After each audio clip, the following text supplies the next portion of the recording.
and thanks for joining us on BizTech on GhanaWeb TV. I am Ernestina Sewa Asante. I know you've heard about NFTs, Web3, and other digital currencies. In Ghana, these cryptocurrencies remain unregulated, yet people still trade on the forex market, while people even lose their hard-earned monies to scammers on this same forex market.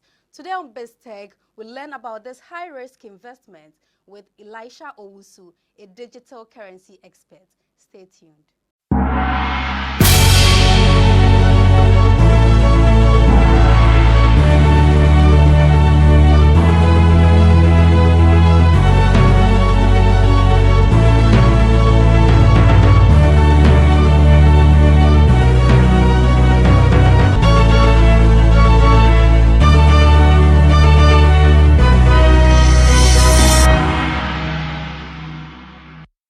NFTs, Web3, and cryptocurrencies. I'm sure you're very familiar with these words whenever you log onto the internet. But what exactly are these digital currencies and what role do they play in our very own economy? On this edition of BizTech, I'll be speaking with a young man who will help us unpack these developments. Before I introduce my guest, I'll take a quick break and we'll be right back. Don't go anywhere.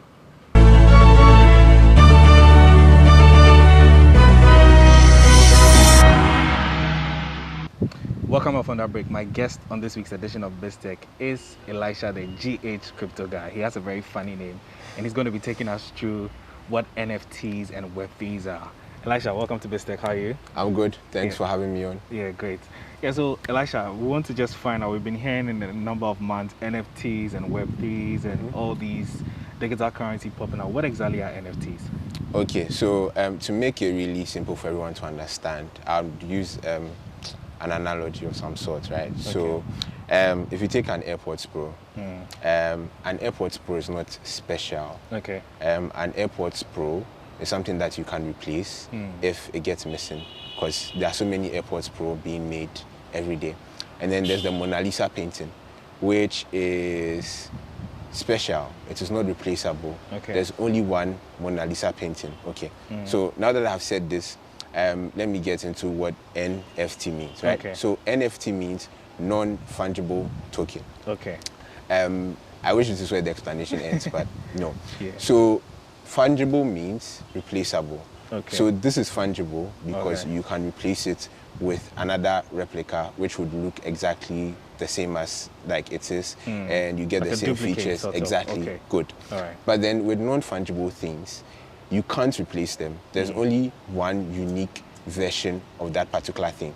And as you would already understand, since something is non-fungible, it is more likely to have higher value than something that is fungible, because something that is replaceable can't have the same value as something that isn't replaceable. Okay, good. So that is like the non-fungible aspect. So anytime you hear fungible, you can just think about the word replace, right? So something that cannot be replaced is non-fungible. Then the token part is where things get slightly technical. Okay. So I'm sure most of us have heard about Bitcoin. Yes, we know it's a cryptocurrency that runs on the blockchain. So it is the same blockchain technology that allows Bitcoin to operate, that allows NFTs to exist. So with the blockchain, instead of letting banks or private financial companies do the communication of transactions between themselves. So as I'm sending money from like bank A to bank B, bank A would communicate to bank B that this guy who has an account with us is sending money to you, and like that kind of thing. Okay. With the blockchain, every single individual who wants to can contribute to the blockchain network by setting up their computer, their miner, to validate the transactions. So the transactions that happen on the blockchain are evident for every single person to see, provided you know how to navigate the blockchain. The thing with NFTs is that it takes the concept of non-fungible things and makes it digital. So what this means is that if someone uploaded the Mona Lisa painting online, we would then be able to tell that this is the only Mona Lisa painting on the entire blockchain. And if somebody wants to buy it, they can buy it online, and we can verify that they own the original and only Mona Lisa painting. So the idea of NFTs, right, was to take collectibles or arts or things that are important, things that can be non-fungible, and put them on the internet. So that was the original idea, and that's still the original idea. But from there, a lot of things like have come out of it. So you have the Bored Ape, the CryptoPunks, which are... I've never heard of those ones. Okay, fine. But most people who have done some small research about NFTs will know, because they're the most popular NFTs right now. Okay. Those ones are like arts that depict various interesting things that people could identify with or people may like. And these arts are like a collection of, let's say, 10,000 different images that are specifically unique.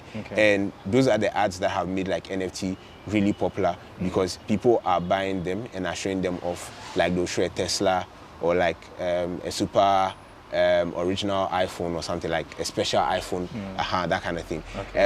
But you have like people like the NBA also selling very short clips of NBA games on NFT marketplaces. People are even selling music now.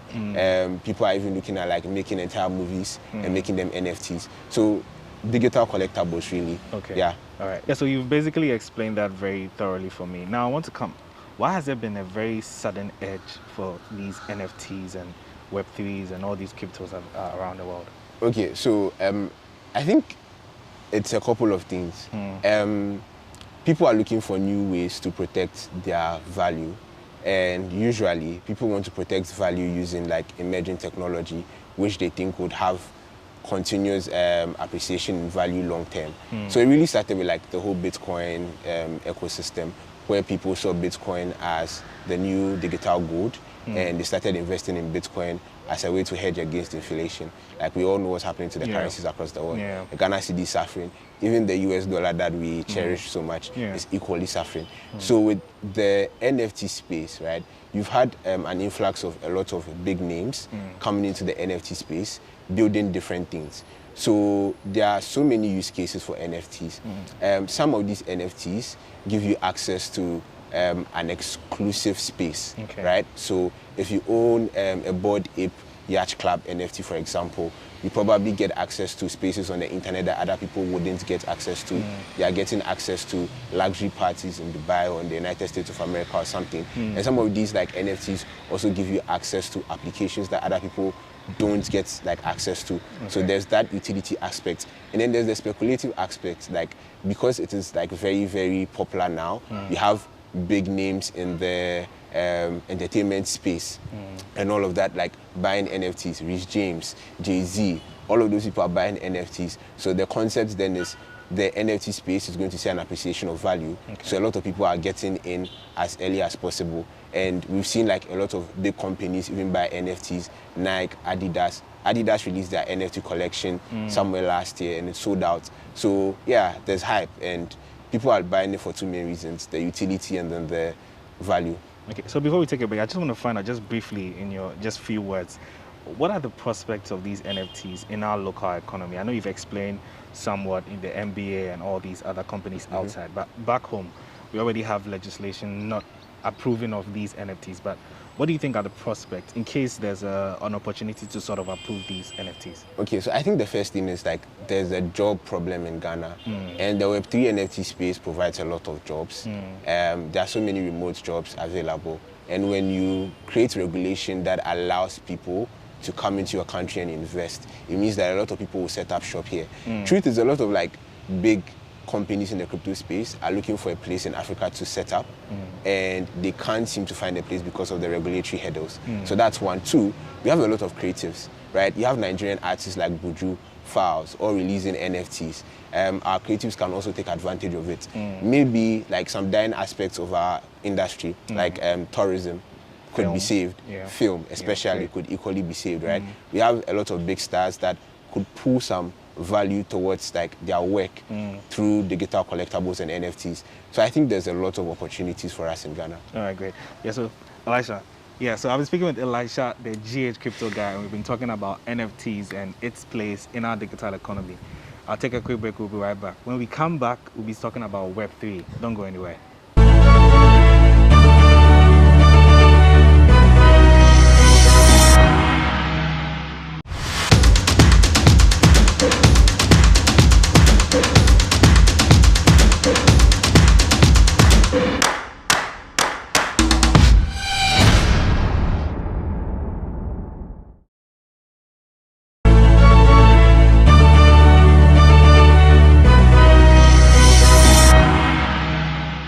Welcome off on that break on BizTech. I've been speaking with Elisha, the GhCryptoGuy, and I've been learning so much about NFTs. Now we'll move straight into Web3. Elisha, many thanks. You've been giving me a very interesting conversation about NFTs. Now I want to break it down to Web3. It's also another word you've been hearing in recent months. What is Web3? Okay, so think about Web3 this way. Okay. Bitcoin, the other cryptocurrencies, NFTs, the metaverse, all of them under one umbrella is Web3. So the World Wide Web, is the general name given to everything that happens on the internet. Okay. The way things happen on the internet currently is centralized, such that the ownership of platforms, for instance, are in the hands of a select few. Okay. What this means is that the users don't have a say on what happens on the platforms that they love. So the idea with Web3 is to decentralize the ownership of these platforms and reimagine the entire World Wide Web using blockchain technology. Wow. So instead of like doing a Zoom call, for instance, you're probably going to meet your friend in the metaverse. I'm sure you've heard that Facebook has rebranded to Meta. Yeah, because of the pivot to the metaverse. So Web3 is a very broad concept that brings the metaverse, NFTs, cryptocurrencies all together to reimagine the World Wide Web. So here's a very simple example. The Web3 ecosystem would use cryptocurrencies as the currency of choice instead of traditional currencies. Instead of us representing ourselves with our own face, for instance, we would have NFT avatars that would represent our being and like our Avatar essence. The movie? No. An avatar like a character. Okay, exactly. Right, great. So in the metaverse, and the metaverse would be the space or the universe in which would exist. So that is like a connection of all the various aspects, right? So there are so many things that are happening with Web3, but then beyond the fact that this is what the technology will look like, the core of the technology, which is the management of the technology, is also something that Web3 is looking to decentralize. So if you have like shares in the company, for instance, you probably contribute to the decision-making process. So instead of giving people shares, if I create a Web3 company, I can then issue tokens, like crypto tokens, to everybody that wants to be interested, is interested in the growth of the project, right? So I could give these tokens to people that have used the project when it wasn't so popular, or I could just sell the tokens directly to raise funds for the company.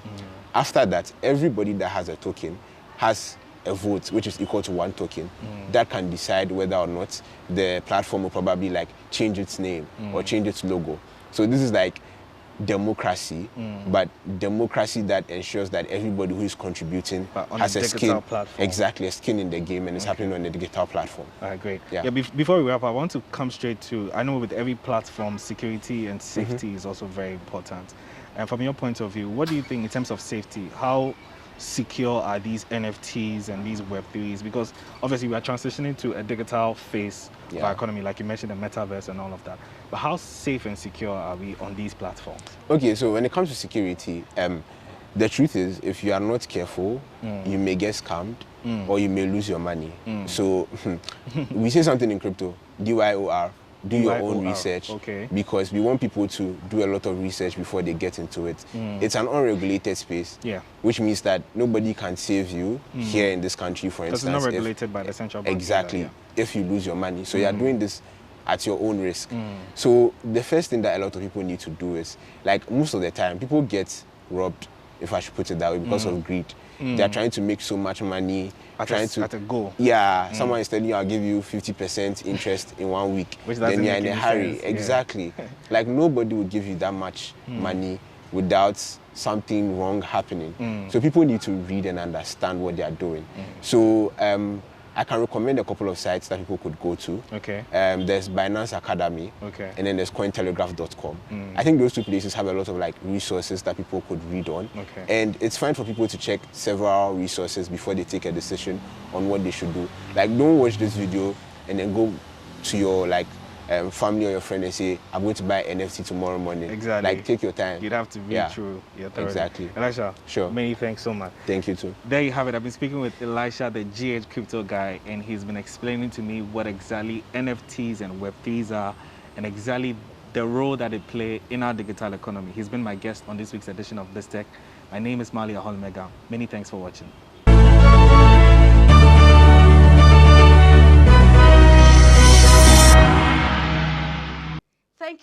Mawuli Ahorlumegah for that report. Up next is Biz Headlines.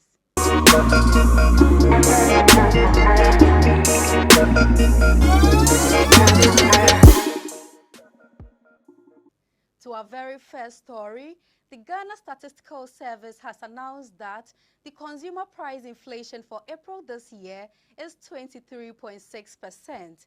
This makes it one of the highest inflation rates recorded in the country since 2004. According to the GSS, the main drivers of the inflation were transportation, which recorded 33.5%, up from 17.4% recorded in March this year. Another driver for the hike was food prices, which went up by 26.6% from 22.4% in March this year.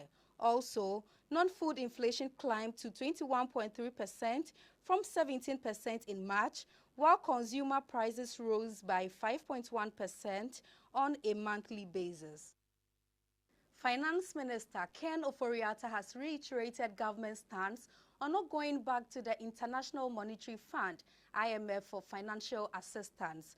According to him, government is committed to not returning to the IMF because interventions and policies have been put in place to ensure sufficient macroeconomic gains for the local economy to bounce back on track. The question then becomes whether the fund would have the type of resources that will require to really inoculate a program for the debt. And that is a question that is hanging, whether they can. But we have committed, as you know, to not going back to the fund because in terms of intervention of policy, we are right there, and the fund notes that we are completely in the right direction. And so the issue is validating the program that we have put in place and then, in my view, supporting us to find alternative ways of financing or refinancing our debt. The Ghana Revenue Authority has disclosed that collections from the single charging entity under the electronic transfer levy amounted to more than 1 million cedis in one day. According to the authority's head of project unit, Isaac Kwabna Amoako, the implementation of the tax measure is already raking in some significant revenue for Ghana. Providing some details or updates on the e-levy, Mr. Amoako said collections under the e-levy are rather encouraging thus far. Finance Minister Ken Ofori-Atta has stated that he cannot give a stance or assurance on whether or not the proceeds from the electronic transfer levy will be collateralized or not. Speaking at a press conference on May 12th, the minister said the collateralization is not a good economical measure and thus cannot make any bold statement on whether or not the government will toe that line. E-levy, I don't know, I mean, your question was whether we'll give you an assurance that it won't be, collateralized? I mean, the question is, you know that collateralization is bad? I should give you an assurance. Assurance is really where is the economy going, what are the instruments that we have in our basket, and how do we deploy them? Unless you are categorical or you know something that I don't know, that collateralization is bad. So I will not give you an assurance. I will at each point in time examine what we have and take a decision with Cabinet as to how best to use the resources of our country. The Minerals Income Investment Fund has disclosed move to list 49% of the Ejapa royalties deal on the London Stock Exchange and the Ghana Stock Exchange. The intended listing on both exchanges is expected to raise between $450 million and $700 million from gold royalties. In a statement cited by GhanaWeb, the Chief Executive Officer of MIIF, Edward Nana Yao-Kurantin, said funds from the intended listing will be invested into national infrastructure and socio-economic amenities. He added that Special focus will be placed on mining communities across the country.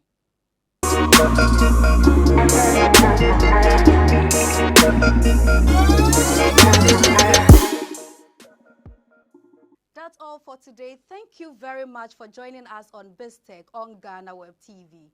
BizTech airs every Friday on the same platform. But before we go, do log on to www.ghanaweb.com for more stories. Do well to follow us on all social media platforms on Facebook, Instagram, and Twitter at the GhanaWeb. On YouTube, GhanaWeb TV. I am Ernestina Sewa Asante. Do have a lovely weekend.